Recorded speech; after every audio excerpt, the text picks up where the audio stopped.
दोस्तों आज हम बात करेंगे आदि मानव की। आदि मानव की जिंदगी पूरी तरह प्रकाश से जुड़े थे। आदि मानव किसी जंतु से कम नहीं थे, वो प्रकृति के गुलाम थे। जो भी प्रकृति उनके सामने परोसती उसे वो खा लेते थे। मौसम की मार झेलते थे, रात के अंधेरे से डरते थे और रात बिताने के लिए गुफाओं का सहारा लेते थे। मचान बांधकर उसी पर लेट जाते थे। धरती पर हरियाली की चादर पे रंग बिरंगे फूल बिखरे थे, तो वहीं शाम ढलते सूरज के इर्द गिर्द बिखरी लालिमा, दिन में नीले आसमान की चादर, रात में चांद तारे, वर्षा के बाद आकाश में इंद्रधनुष की छटा, ये सब चीजें उसे सुख और शांति प्रदान करते और प्रकृति के बंधनों के मुक्त होने की बेइंतहा चाहत उसे हर चीज को काफी उत्सुकता से देखने पर विवश करते थे।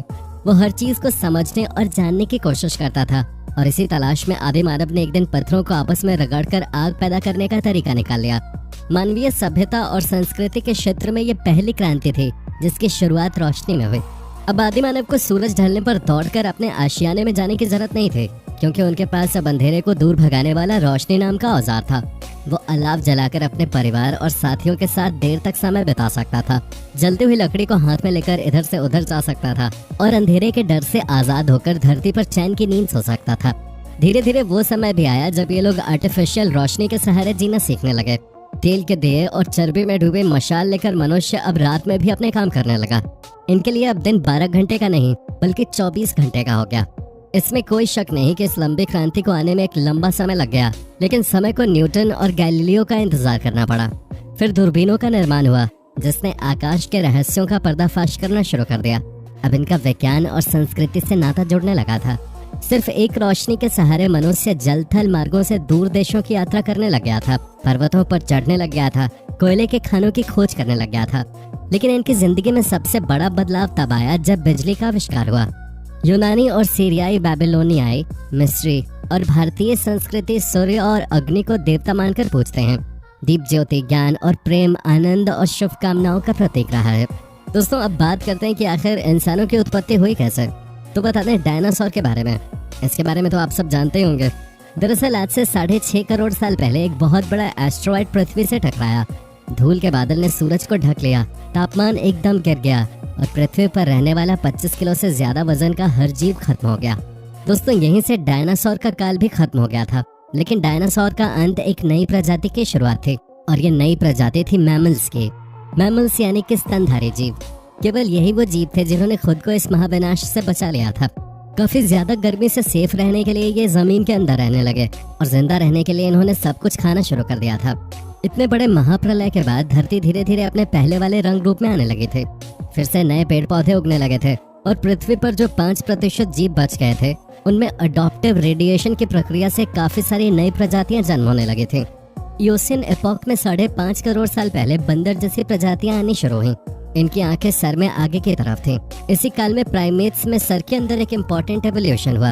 इनके स्पाइनल कॉर्ड को इनके दिमाग से जोड़ने वाला छेद, जिसे फोरमेन मैग्नम कहते हैं, वह स्कल के पिछले हिस्से के बेस से अंदर की तरफ शिफ्ट होने लगा।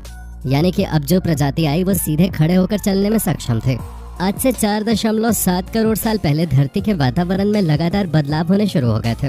धरती की टेक्टोनिक प्लेट्स में हलचल हुई जिससे धरती के 2 महाद्वीपों का एक दूसरे से आमना सामना हुआ। ये वही भूभाग हैं जहां आज हम इंडियंस रहते हैं, यानी कि इंडिया, जो एशिया महाद्वीप की तरफ तेजी से बढ़ रहा था। इन दोनों महाद्वीप के आपस में टकराने की वजह से हिमालय जैसे पहाड़ खड़े होने लगे थे। ये वही पर्वतमाला है जिसे आज हम दुनिया की सबसे ऊंची चोटी के रूप में जानते हैं, यानी कि माउंट एवरेस्ट के रूप में। ये पर्वतमालाएं इतनी ऊंची थीं कि इससे मौसम का पैटर्न बदलने लग गया था, जिससे पृथ्वी ठंडी होने लगे थे। इस पर्वत श्रृंखला से गिरने वाली बर्फ ने आगे चलकर कई नदियों का निर्माण किया। ये वही नदियां थी जिनसे आज हमारी आधे से ज्यादा आबादी को पीने का पानी मिलता है। ओब्लियोसिन एपॉक में 3 करोड़ साल पहले ग्लोबल कूलिंग हुई, जिससे घास के मैदान बढ़ने लग गए थे और जंगल घटने लगे थे। अब ऐसे जानवर विकसित हुए जो खुले मैदान में रह सकते थे और इन्हीं के साथ साथ दूसरे जानवरों को खाने वाले जानवर भी विकसित होने लगे। लगभग 1 करोड़ साल पहले पृथ्वी वो रूप लेने लग गई थी जिसे आज हम देख रहे हैं। धरती का वातावरण आज के समान बन चुका था और धरती के सारे महाद्वीप जाने पहचाने से ही थे। लेकिन अचानक कुछ ऐसा हुआ कि परिस्थितियां फिर से बदलने लगी। 40 लाख साल पहले धरती की टेक्टोनिक प्लेट में एक बार फिर से हलचल हुई और अफ्रीका के पूर्वी इलाकों में एक नई पर्वत श्रृंखला का निर्माण हुआ। ये पर्वत श्रृंखला थी ईस्ट अफ्रीकन रिफ्ट वैली। इस पर्वत श्रृंखला के उभर जाने से यहाँ के हरे भरे जंगलों में आने वाली मौसमी हवा का मानसून पूरी तरह रुक गया और इस वजह से यहाँ के जंगलों में बारिश आनी बंद हो गई। और इन्हीं जंगलों में रहते थे द ग्रेट एप्स। और यही है हमारी करोड़ों साल पहले की पहचान। यही हमारे पूर्वज हैं जो पिरोलापिचिकस कहलाते हैं। हमारे परिवार की शुरुआत इसी ग्रेट एप से हुई। पिरोला पेड़ों पे रहते थे और फल खाते थे। इनका वजन काफी ज्यादा होता था, इसलिए ये एक डाल से दूसरी डाल पर नहीं जा पाते थे, इसलिए बस झूलते रहते थे। कभी कभी अपने दोनों पैरों पे भी खड़े हो जाते थे। ये चल तो सकते थे, लेकिन इनके चलने की क्षमता जमीन पे नहीं बल्कि पेड़ों पे हुई। दो पैरों पे चलना इंसानों की नहीं बल्कि एप्स की खोज थी। आगे चल के ये ग्रेट एप्स जलवायु और जगह के अनुसार बदल गए। कुछ चिंपैंजी और गोरिल्ला में विकसित हुए तो कुछ इंसानों में विकसित होने लगे। ये पूरे अफ्रीका में फैले हुए थे। बारिश के बंद हो जाने से यहाँ के जंगल सूख गए थे। इसका सबसे ज्यादा असर इन एप्स पर पड़ा। जंगल सूख जाने से खाने की समस्या पैदा होने लगे थे और इसलिए अब ये पेड़ों से उतरकर खाने की तलाश में जमीन पे आ गए थे। ये एड्रिपिचेकस रमीरस हैं। ये हैं हमारे पूर्वज जिन्होंने जमीन पर मानव इतिहास का पहला कदम रखा और इनके एक कदम से आज इंसान ने चांद पर कदम रख दिया है। इनका दिमाग संतरे जितना बड़ा था और इनकी लंबाई 4 फीट तक थे। ये हमारे वंश के सबसे पहले सीधे चलने वाले जीव थे। कई हजार सालों के बाद ये अपने 2 पैरों पे चलने लगे थे।